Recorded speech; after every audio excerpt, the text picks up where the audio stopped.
our next section on FinTech in 2021 coming to you live from Vilnius. We've got a fireside chat talking about venture investments in crypto and the digital assets industry.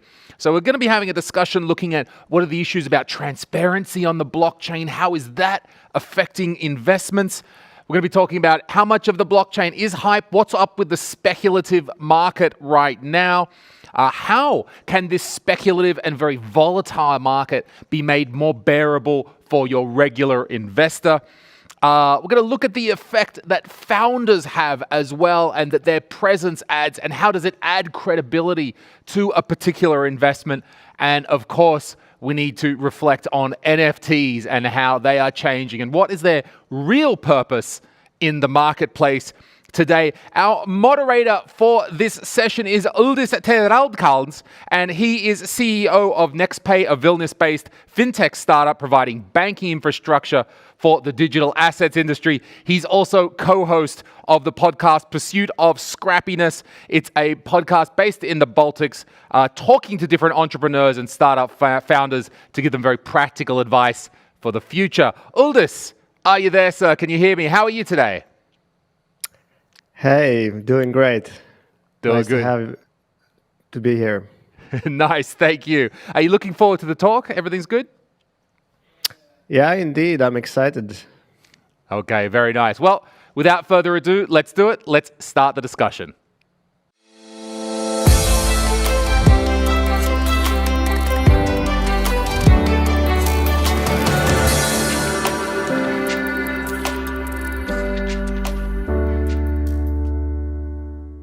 All right. Thank you for the introduction, Louis.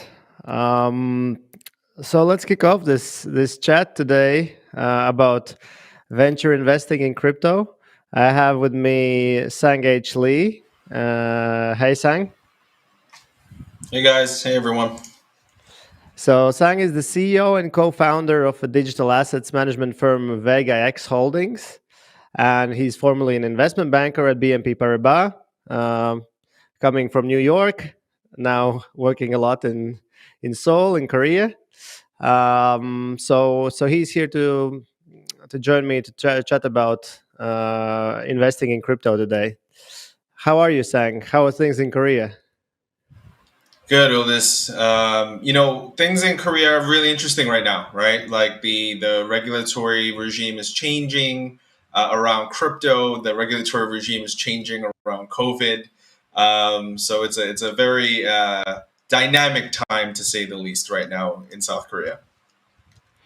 Yeah, and there's an extra attention because everyone has watched Squid Game and believe that they're like an expert of Korea now, and then making opinions and and comments, right? Yeah. I mean, what happened with Squid Game is fantastic. A lot of those, I guess, the actors that showed up, they were only domestically famous, but now they're globally famous. And a lot of the games, childhood games, came out, right? Like, and like showed the world like what Korean people played when they grew up. And what's really funny is that first game where the doll turns around. That doll is actually it's a character from Korean textbooks. So there's always a girl and a boy. And then they're doing something, and then in the textbook they describe it. But that's the girl from those textbooks. And I think somebody said, "Wow, that's like a real throwback, right, to their youth." I can imagine. Yeah, for me it was just a girl. Anyways, moving on into crypto. So the first thing I wanted to talk about was when making investments into crypto. There's a few ways that you can do it, right? You can buy an equity in a company that is developing something interesting. You can buy tokens of an ecosystem or of a company. So I wanted to go to chat about some pros and cons about investing in equity versus tokens, as obviously there's quite some differences there. Yeah, for sure. I mean, I think the whole the ICO boom and bust and the idea of tokenization has changed the kind of very dynamics of how shareholder rights and economics work, right, at a corporation, or in the crypto term, what they call a DAO now, which is a decentralized autonomous organization. And the traditional protections that typically investing in equity has, that's important too, right? When you think about shareholder rights, when you think about rights to information, or things that you can do if companies get into financial trouble, things of that nature. There are things that are written in law and that are well understood globally on how the investor slash company relationship exists. When we think about the token route, there are pros and cons to that too. I think one of the big pros that has been shared in the industry is that it's liquid, right? And when you invest in a venture investment in an early stage company with equity, that's not going to be liquid for, call it, 7 to 10 years. But if you think about tokens, it can become liquid pretty much instantaneously, because there are exchanges that support the liquidity for these tokens. And there are less protections because now, you are part of that economy. And, how the profits, or, the value that's accrued from that business is distributed, that goes back into the token. And that's where, we talk about things like token economics, right? Tokenomics, where, how does the value of the protocol, company, DApp, or platform reaccrue back to the token in a virtuous cycle. And that's something that is very new, right? It was company post a profit, you have EBITDA, net income, that goes to the investors. That there's a very clear equation how that goes to equity. But in tokens, I think that is still an evolving discussion. And primarily right now, there is a lot of speculation, and liquidity is one of the reasons that people still do use tokens. And I think I'll add just one more thing to that, is that there are certain business models now, or frameworks, that actually equity won't work.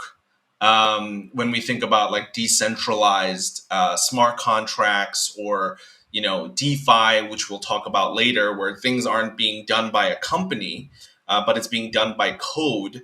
And then the value of that code needs to accumulate somewhere, and that really requires a tokenized model. Mm. So I guess the trade-off is that you trade away, let's say, some investor protection and control for explosive returns and liquidity. I guess that's the Yep. game. That's Yeah, the that's trade-off. right. I mean, but the thing is, like I said, the token model is also evolving, right? So there are things called governance, for example, that exists in token frameworks, where if you have enough tokens, or maybe not even enough tokens, where participants can actually propose changes, right? And rules and things of that nature, that get voted in.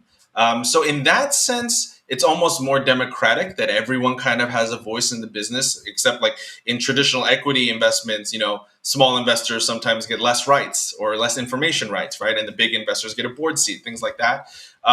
So I think it is still evolving, but yes, as of right now, I do believe that, a lot of the traditional investor protections don't exist. But I do think, there are different ways that people can participate in a tokenized framework as well. What about the criticism about front running of different kind of projects and different token sales by big venture capital firms or private investors? In the traditional world, there's very kind of clear steps that are being taken. A lot of information, a lot of transparency. But then in this space, there's sometimes some kind of protocol is going live. Some people get a kind of early access, and then once it goes public, then there's a huge bump, and then God knows what happens. But the criticism is that they just dump the tokens on unknowing, just FOMO based retail investors. So what do you think about this one? Yeah. I think there are two elements that I would say, which is, people are very upset with regulation. And the thing is, regulations, in actuality, it's a rule book that allows everyone to play by the same rules, right? When you're playing a game, you've basically agreed to the same set of rules. Like if I go on a basketball court and I bring a pistol, that's not going to really make any sense. So we agree that the pistol range is a different game and the basketball is a different game, and there are different rules to this game. And that is really important, and that's still being formed in crypto. The front running element that you mentioned, it happened in NFTs as well. It's happening, with different token project, different, VC groups. Sometimes it's not a phenomenon, right? It's front running was invented in traditional finance, right? The word front running, because you were really literally in front of the ticker. And I think that in this early phase, it's inevitable that we're going to run into vice and things like just negative things. And I think it's still a learning pace. Unfortunately, it does impact real investors. Having said that, as the framework starts becoming more crystallized, I think the second thing that also occurs, which we don't have in traditional finance, but we have in blockchain, is that all transactions are transparent. And what I mean by that is, maybe somebody got a deal, but you can actually see that token transaction, right? You can see big chunks moving, somebody trying to obfuscate something, like you can see it occur. And I do think that type of self-regulation or that type of regulation that evolves in the future will be much more effective than, what we have in traditional finance. Like just as an example, there's a filing, a 13F, where you buy more than 5% of a company, a hedge fund has to report that they own 5% of the company. It goes into an XML database on Edgar, right? Like no one actually knows it's there unless you go look for it. But when we think about the blockchain, you can see it, and there are people watching, right? So I do think the element of self-regulation and virtuous signaling is going to play a bigger role. Like VCs or investors that don't play, by the book, or they're hurting other investors, that's going to naturally kind of transition themselves out. Companies won't work with them anymore. Investors won't support them. So I do think that that's going to occur. There's still things that the industry is learning. But I do believe that the transparent nature of the blockchain is going to help it move much faster than we saw in traditional finance. So let's assume that you have bought into some projects and haven't dumped at the first opportunity. So what are the ways that you make it kind of more bearable to hold on to these assets in these hugely volatile markets, right? Yeah. Is there any way besides nerves of steel? So definitely nerves of steel, or what we call diamond hands. You need to have diamond hands, or else this industry is not for you. I do think, ironically, to what we talked about in the beginning, right? The benefits of tokenization being liquidity, short-term liquidity, market dynamics. It's really important to take a long-term view on blockchain because so much of it is driven by sentiment in the short run, right? Because it's liquid. And this is the difference between like an early stage startup company versus early stage, tokenized company. The tokenized company, like let's say it was Amazon, right? Like Amazon at its founding, with the anticipation that the market believes that Jeff Bezos is going to make Amazon what it is today, they will price it as if it was today, right? 20 years ago. That's the problem, right? And then when it doesn't occur in 6 months, people get tired and then they flush out. But in actuality, the value of that platform is still sound, right? The investment rationale of the leadership and the business is still sound. So I do believe that the long-term goal is really important. So when you even think about like the early stage Ethereum or Bitcoin investors, 2017, you think about a lot of the crashes, no one's lost money if they didn't sell, right? Like it's just only gone up. And not saying that crypto only goes up, but if you do have a longer view, it tends to smooth the curve, right? And I do believe that this industry, I'm not a maximalist, is going to require so much more technological contribution for it to succeed. It's more complex than anything that mankind has done before, and I think more and more protocols that are good at certain things will surface, and they're all going to kind of interplay with each other, right? So I do believe that there are value in different tokenized models, and in the future, it's just all going to be seamless. But at least right now, I do believe that having a longer term view is super important. I'm trying to look at the fundamentals of why this works, not because it's liquid or because their marketing team is really strong, but why is the technology better than something else, right? Like you would look at an angel investment. You look at the founders, you look at the team. Although ironically now there are anon teams in crypto where they'll be funded and you won't know who they are, either because they're decentralized or they're just Twitter handles. That's it. Well, but And at least you can they can see VC fund. at least you can see Yeah, their work, right? So you can see their yeah, code, you can exactly. see You what you have to judge it by their their code. ideas are. So you can judge them very, DD is very public, right? Right. It's very public and it's very judgmental. So it's a double edged sword, right? For sure. Mm. But you mentioned that there's so much speculation on the market. Like, do you have like any kind of gauge on how much of the action on some of the tokens are actual utility and speculation? Because Hmm. I mean, it depends like very much on the different tokens. But I remember, for example, I think it was 2 years ago, roughly, there was a big rise in Binance Coin, and Yeah.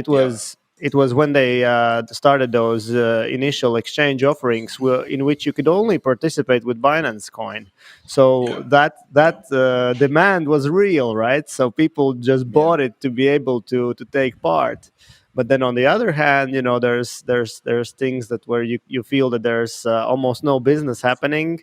There's some Yeah. kind of hyped project, and there's a huge speculation. Like, do you have like any is there any kind of date, or do you have any kind of feeling about how much of the action on the markets is actually driven Hmm. by kind Hmm. of non-speculative demand? Hmm. To be completely honest, it's a minority. The majority is speculation, right? The majority is noise. It's marketing. There's a lot of fluff because these things, when we think about blockchain, it's not just a technology. We're you're basically rebuilding economic interactions, and it takes time. So to say one is the winner or this thing is going to be the Ethereum killer, it's a little disingenuous, right? Because there's so much that still needs to be built before things become really useful, and like infrastructure layers, right? So when we think about that, I'd say 95% is probably speculation and hype. But every, I think, technology curve goes through that pain, right? Where 90%, 95% is going to be wrong, and that's also the profile of a VC investor, right? 95% of the time you're going to be wrong, but the 5% or 1% that you're right, it's enough. It's more than enough to make up for whatever occurred in the 95%. And I think that's very similar to what's happening in blockchain. The the interest level, and I think Bill Gates said this too, like the bubble is necessary. The interest level, the talent level, people coming over for maybe riches, but this is like a gold rush, so you want to make picks and shovels.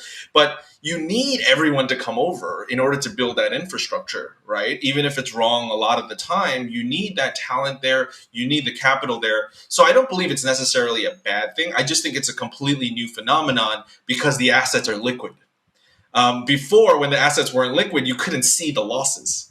So there was nothing to talk about, right? Like it was just, venture investor lost it and then that's it. Like there's no real news unless it's like a big company that goes bust.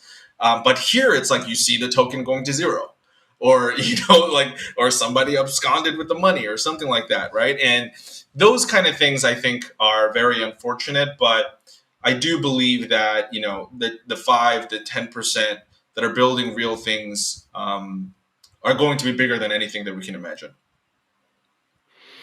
One thing you mentioned about liquidity, I think this is also something, obviously, in traditional finance as well, in traditional startups. At some point, the founders get some kind of liquidity, right? But definitely not Yeah, in the first rounds, right? yeah, In crypto, it's completely different, right? yeah, They might have significant holdings of the tokens that they are creating. Um, yep, they become immediately liquid. Um, Yeah. so do you see more opportunities in that or risks? Because obviously with immediate liquidity, they can go on, support other projects, share the success, make donations, and all kinds of good work. But on the other hand, they might be like the sushi swap founder, right, who just Yeah. dropped the mic and cashed out and left, and Yeah. left the thing for itself. So what do you think is the stronger side here? So I think, founder vesting, right? When we think about VC investments, that's just an alignment of incentive. It's not to punish the founder, but basically what you're saying is that the founder is the most important person in the business, right? And you need to lock it up, and even employees, they have lockups and things like that. So I do believe that in due diligence or looking at even tokenized projects, lockups are important. It basically, it's not just to lock up riches, but if it's actually riches, it doesn't matter if it's locked up or not, right? Like if it just starts accumulating, then the founder doesn't really care either, because they can sell it in a year, in 2 years, whatever. So the balance is, the founder doesn't have to wait 7, 10 years, of course, right? But I still do think that a significant lockup is very important. Where you do have to build alongside with the community, and I do think it's even more important because uh, the model significantly de-risks any large investor or the founder by bringing in this massive community, right? It's not like two VCs that just backed you and then that's it. It's like a lot of people. So in that model, I think alignment of interests are even more important. And I do think there are ways that a lot of companies do it, like using smart contracts and things like that, where it can't be, modified. Unless there is like a proposal and people vote to say, oh, hey, the founders deserve more, they can release it.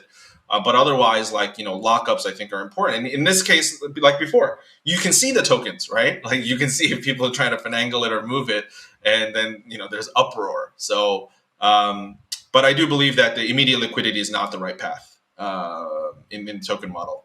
All of the basic rules are still sound, right? The people who are creating something should be incentivized long term, but also should be aligned to the success and failure of the platform. Mhm. So the hotness of this year, NFTs. So Yeah, I have been looking at it from the sidelines, and yeah. I've seen a lot of stuff that I do understand, and then I've been struggling Hmm.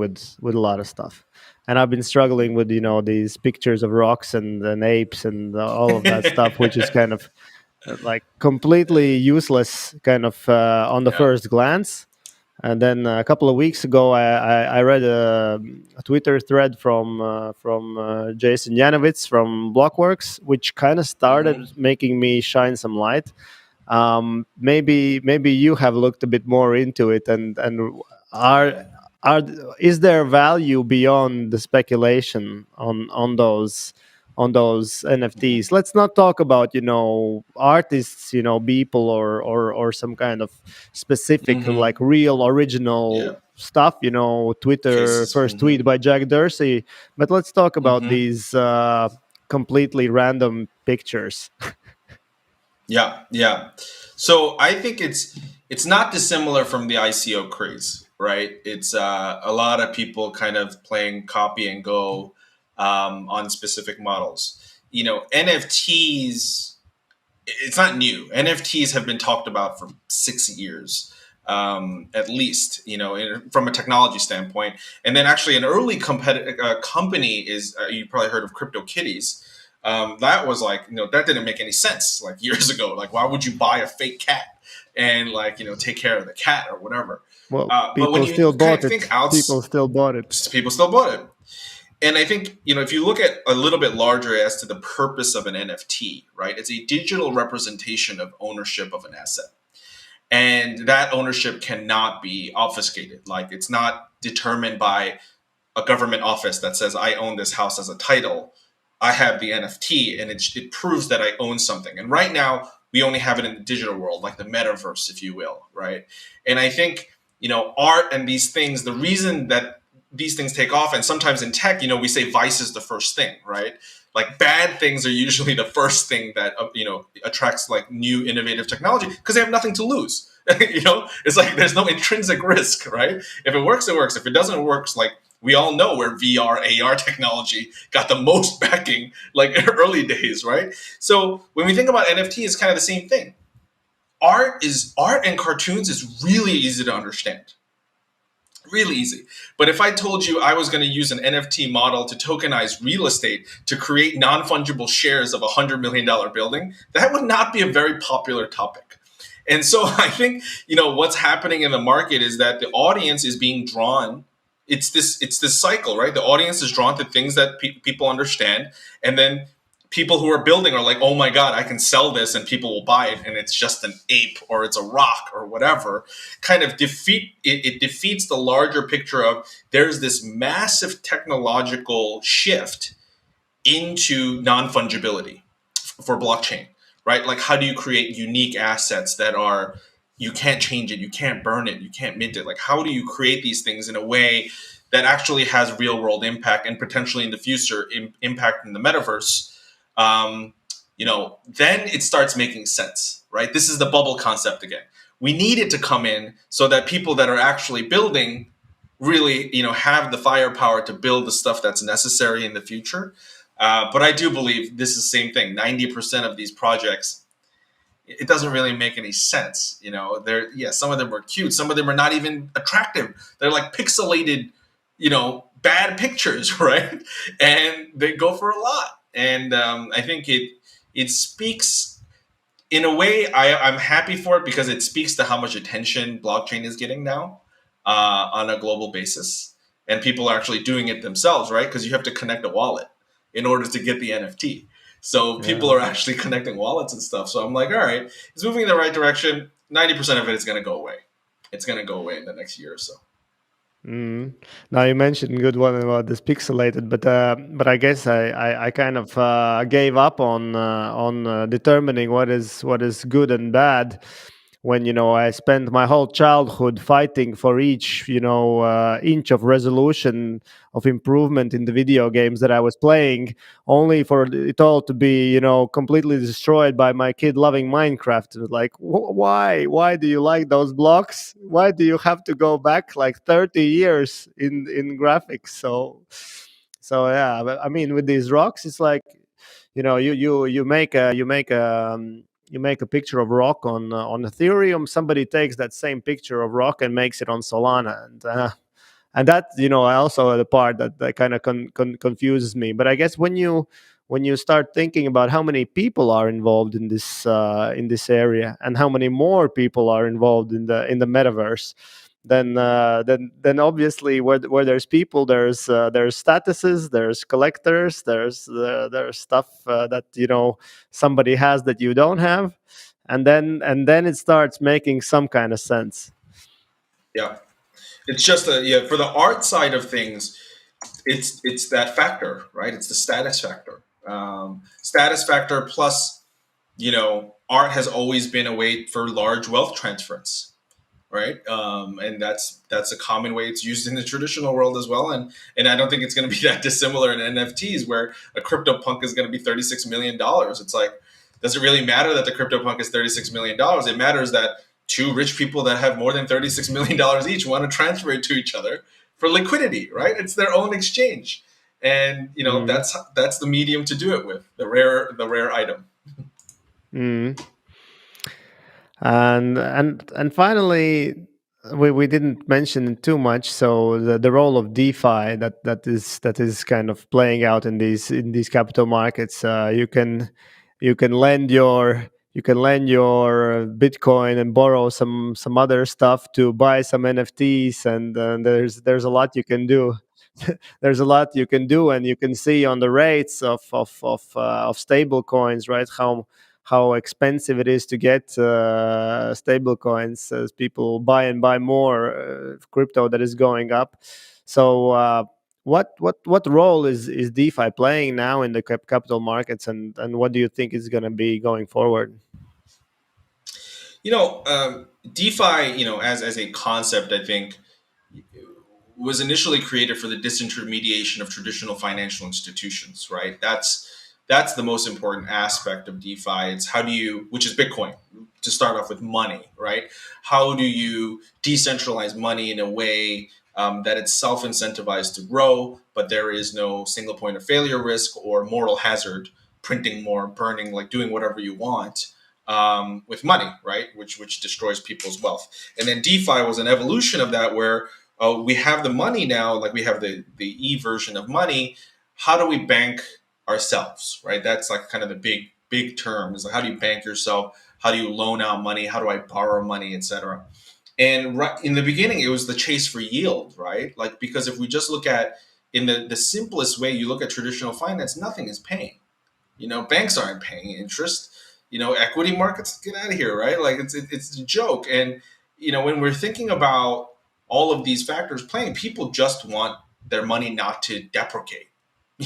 At this point, people aren't like greedy at all. In the beginning, you had crazy what they call stables making 150%, and annually. And also the assets that you're mining or staking is appreciating at the same time, right? So people became millionaires overnight with this whole DeFi boom. But in actuality, it's still the simplest concept, right? It's lending and borrowing. Like, that's all it can really do right now. And I think there's still a lot to be had. And the NFTs will play a role in that, because there's this new asset class that's going to move money, right? And And you in could use it for reality, collateral, I DeFi, guess. Yeah. you can stake it, and then you can borrow money, right? So I think in the future, a lot of our financial transactions will be driven by DeFi. And DeFi being not this kind of holy grail of things, it's just a smart contract, right? It's a contract that's locked on the blockchain, and it does certain financial functions instead of a teller. That's effectively it, right? Instead of an ATM, I put it on code. And we've all agreed that Web 3.0 will be digital money. So in order to interact with digital money, you don't have an ATM, you have a smart contract, right? And that, I think, is going to be a very interesting transition, where we move toward a trustless model, where we can transact with other people without a third party. I think that's going to be huge, right? If we think about the simplest function of DeFi, if I can repatriate money, to a different country without a counterparty for forex or clearing, that's just that's a massive opportunity as well. So I do think DeFi is here to stay. It has its own problems. People get hacked, things like that. It's going to improve. And I think we're all going to be using it in the next decade. We just won't know it yet.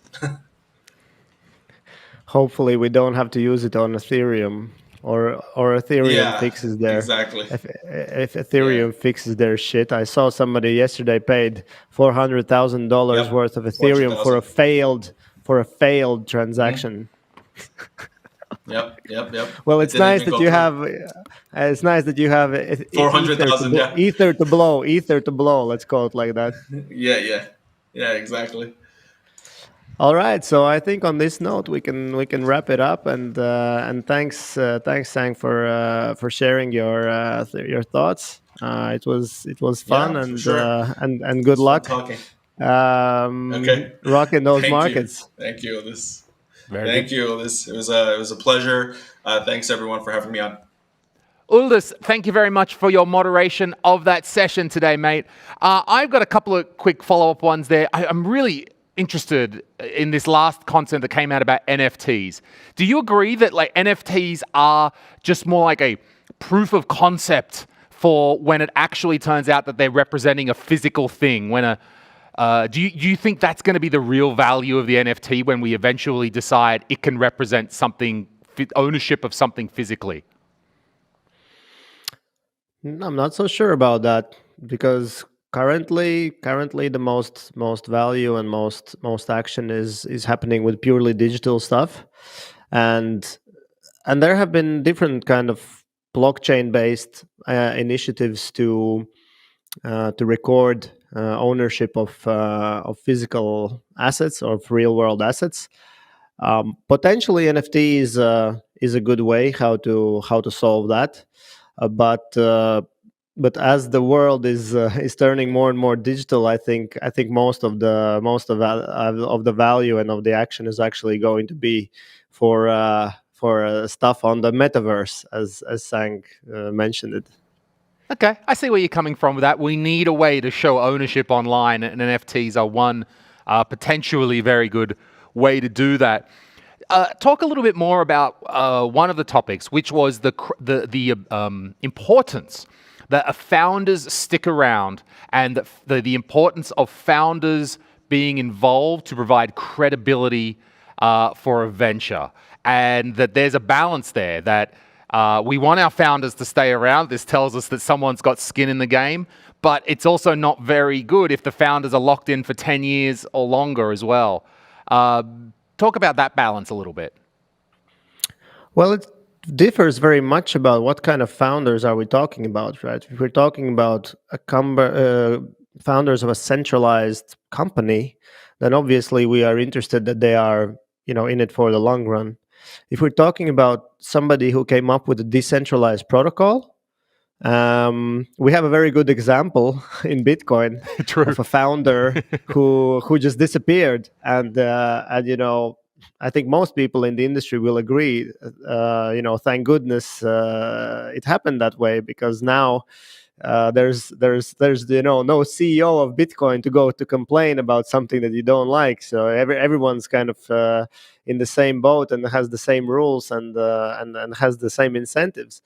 So if we talk about decentralized projects, centralized projects, then obviously this is clear that they are driven by visionaries, and for their visions to come true, they need to stick around.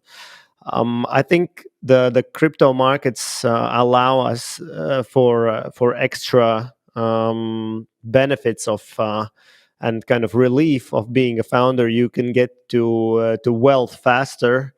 You can continue building, and most people that are building stuff don't do it for the money. So it's not critical for them to get paid, but it's critical for the ecosystem that they have money to invest in other founders, and they can help others out. So that's what they mostly do when tech founders get some money. They actually usually give it to more founders and kind of have this whole ecosystem reproduce. So in crypto, I think that's a big benefit. But we have to be careful, as Sang emphasized. There need to be clear incentive and limitation systems, so that it doesn't happen that because in crypto you can have huge success overnight, and that is like unlike the traditional startup world, where overnight success means that probably the company has been grinding for like 5 to 7 years.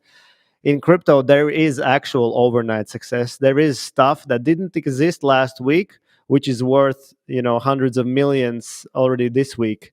I mean, it might be worth zero in a few weeks again, but the fact is that the velocity is so fast that there have to be limitations to keep the people who create these things accountable and kind of incentivized to see it through. All right. Very interesting. Uldis, thank you very much for your comments and for your moderation of our fireside chat. Hope you have a good day. See you next time. And thank you very much for watching, and we're going to see you in the next session. Thank you. Bye.